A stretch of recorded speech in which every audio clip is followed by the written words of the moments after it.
brothers and sisters in Christ Jesus, we are living in an uncertain age, encountering so many natural calamities.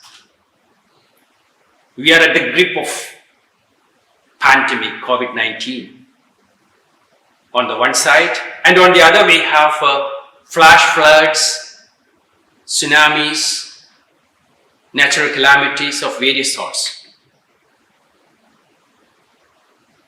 People lose their properties, their lives, and they all unsettle human beings. And therefore we cry, we are disturbed, we are worried, and we complain, why these things happen? I have a small reflection on this particular context. You know, nature is not that bad. Nature is our mother. Prakriti is the mother. And we are living in this world.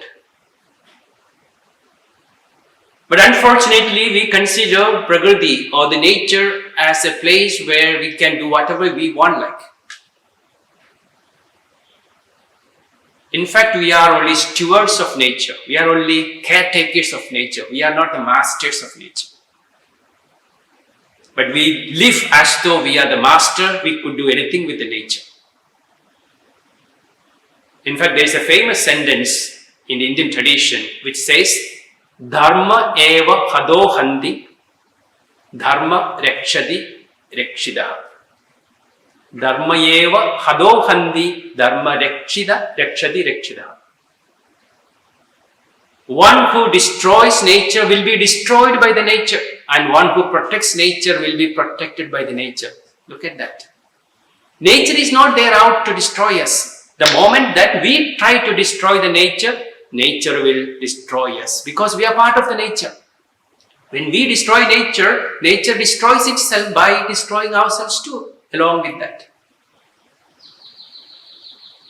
I would like to reflect with you a little more deeper, philosophically, what exactly is the problem. In Sanskrit, dharma, the word dharma is coming from the root word dhr. Dhr means to hold on. Now hold on what? Hold on the svabhava, the nature. Everything that is in this world has a specific nature, a specific svabhava. And that svabhava has to be manifested by that particular being, whatever it is. For example, a mango tree, the svabhava of a mango tree, the nature of a mango tree is to produce mangoes. And the nature or the svabhava of a coconut tree is to produce coconut. So when a mango tree grows and produces mangoes, it exhibits its svabhava. And a coconut tree in the same way grows on to become a big coconut tree and then produces coconut, it exhibits its svabhava. Think of a day when a mango tree begins to produce coconuts and a coconut tree begins to produce mangoes. It is not a dharma. It is not exhibiting its svabhava. We are surprised to see that. And we say it is adharma. It is against the nature. Now look around the world. When you look around the world, we can see everything in this world follows the nature. However bad a dog, bad will always behave like a dog. A mango tree is always like a mango tree, producing mangoes. A coconut tree is always like a coconut tree, producing coconuts. The lion, the tiger, the elephant, the trees, the birds, everyone, from the fish in the waters to the topmost animal and birds, they all follow the nature. But think of a human being. The human beings alone are dharmic and adharmic. The reason is that we have freedom of choice. We can do good and bad. So if there is a problem in this world, it's primarily because of human beings. The human beings are people who can do good. They are extremely good people kind and compassionate. That is the meaning of human being. Humane means to be kind and compassionate, to be at the service of people. But there are also human beings extremely cruel and harsh. In fact, human beings are the cruelest animals in the world. We have conquered everything, including the mighty lion and the elephant. And we make this world our own, exploiting the nature. So therefore, if there is a problem, it is because of us. The way we exploit the nature, the way we manipulate the nature, the way we try to use the nature for our advantage, thinking that it is advantage for us, but actually it is disadvantage. Dharma eva hadohandi, dharma rekshadi tekshadaha. Those who destroy nature will be destroyed by nature, and those who protect nature will be protected by the nature. I just wanted to reflect further from the Indian tradition. We have 10 incarnations for Vishnu, 10 incarnations, starting with the fish, which lives in the water. And the fish is the symbol of anything that grows in the water. The simplest form of life is seen in the water, whether it is amoeba or hydra or various things. They all live in water. The second incarnation is Kachua, the tortoise.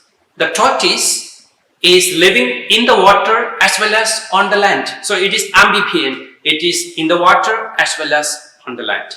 So it is one more stage ahead. Life is progressing. The third one is Varaha, the boar, which lives only on the land, but jungle is jungly, we can say. Uncivilized. Very, very rude form of life, which is a little more higher than the tortoise, but fully on the land, but in the forest. And the next one is Narasimha. It is neither animal nor human being. It's a mixture of that. So it is one more step ahead. And the fifth incarnation is Vamana. Vamana in Sanskrit, which means in English dwarf. Dwarf, a small human being. It is a fully human being, but undeveloped human being. And then next one, 6th, 7th, 8th, 9th, 10th, all exalted human beings. Now what I am trying to say here is, all these are incarnations of God. God takes different forms.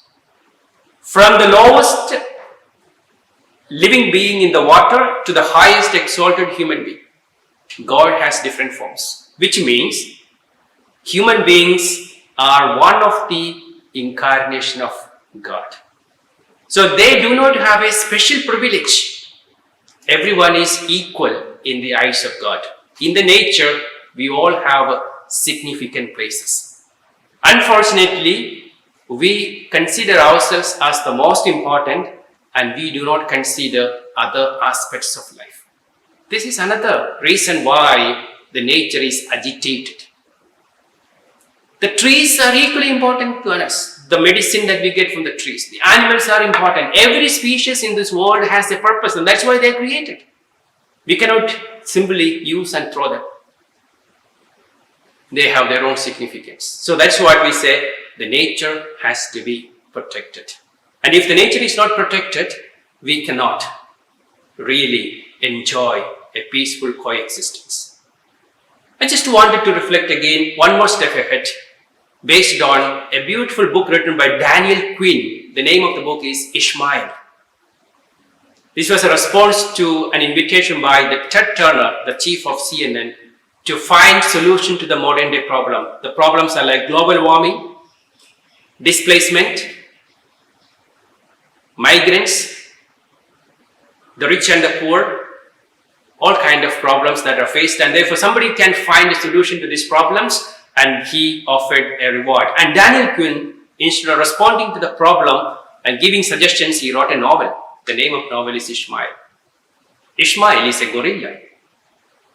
He sits in a moving zoo, a menagerie, and then he reads the Bible, and the top and the cover of the Bible it is written, "Am I my brother's keeper?"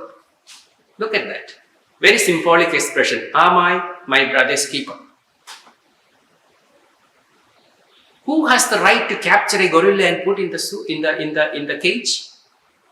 Do I have the right to put the gorilla in the cage? Because I'm a human being, because I have intelligence, because I have wisdom, can I overtake someone else, some other creature, and put in the cage and use them as showpieces? Am I my brother's keeper? Who is the keeper of who? Okay, and then this man, this gorilla, had no name. He is no place because he is always on the move, one place to the other, taken to different villages, different cities for showing, moving suit. He had no name, he had no particular place, and it represents all of us. No identity as such. But later, this gorilla is bought by a Muslim. And then he gets a name, Ishmael. Now he is happy because he has a name. But then, along with the name, there is also other problems. Oh, he is a Muslim. Sometimes he is called, he's a terrorist. Now this kind of names, because of identity, new problems come in. Okay, there are many problems. But what I am concerned with, one particular point in that book, where he speaks about 3 cultures. He says there are 3 cultures that rule the world. One is the leavers culture, the other one is the takers culture, and these 2 cultures are normally in opposition to each other. Who are the leavers culture? The leavers cultures are the powerless ones. Suppose if this building here, this building was built many years later. Before this place was occupied by human beings, it must have been a jungle, a forest, where so many reptiles, birds, animals probably could have lived. But the moment we came and cleared the land and built this building, all of them left the place. There is no more chameleons here, there are no more lizards here, there are no more snakes, no more kind of things. Only human beings with a nice house. They are all leavers. Look at what is happening in the Adivasis, the forest, those who are living in the forest. The government took the land and considered it as part of the government. The Adivasis had to leave. The miners and the big corporate leaders began to encroach into the government land, appropriate the land and used it for coal mining, iron ore mining, whatever. And the Adivasis, they keep on living. So the powerless ones keep on living. And on the other hand, the powerful ones go on taking.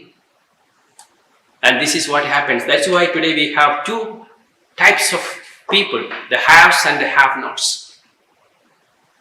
But the author says, Daniel Quinn says, today we should cultivate another culture. What is the culture we need?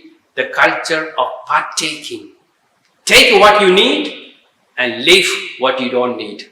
You are not leavers alone, you are not takers alone, but you are partakers. This is a sharing. In fact, the Marxist ideology is that each one according to his efficiency, according to his ability, and each one according to his need. Gandhi's sentence is very important. The world has sufficient resources for our need, not enough for our greed. This is a thing that we should reflect. This is really we need to reflect. Consider the world as our own habitat, our own home. And when you consider it's our home, we don't destroy it. We don't manipulate it. But we live here using things very conscientiously. Otherwise, we end up in problem. And we blame for the flood, we blame for the global warming, we blame everyone, but actually we are blaming ourselves. But still we don't learn. Dharma eva hadohandi dharma dekshada. Those who protect nature will be protected by the nature. Those who destroy nature will be destroyed by the nature. For that, remember, you must remember, and we all must remember to remain dharmic. Dharma means hold on to our nature, be compassionate, be good, be a steward of the world. Not masters, not destroyers, not manipulators. May God bless you. Thank you.